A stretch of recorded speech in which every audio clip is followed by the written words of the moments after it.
भाई आज ऐसा दूगो लाइन सुनाओ तनी। ये वीडियो के तो बिना शेयर कइले ना रुकबा।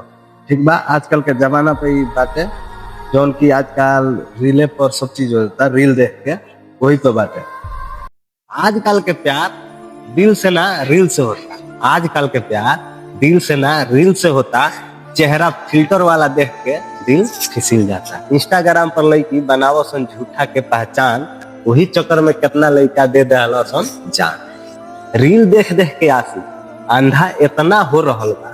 रील देख देख के आसी अंधा इतना हो रहल बा।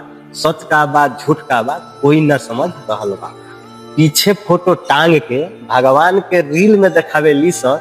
घर में संस्कार नहीं, घर में संस्कार नहीं थे, खाली मोबाइल चलावे ली सन। इतना अंधा आशिक बना दिहलस ये रील। इतना अंधा आशिक बना दिहलस ये रील। अपन पराया सही गलत सब लिहलस ये छीन।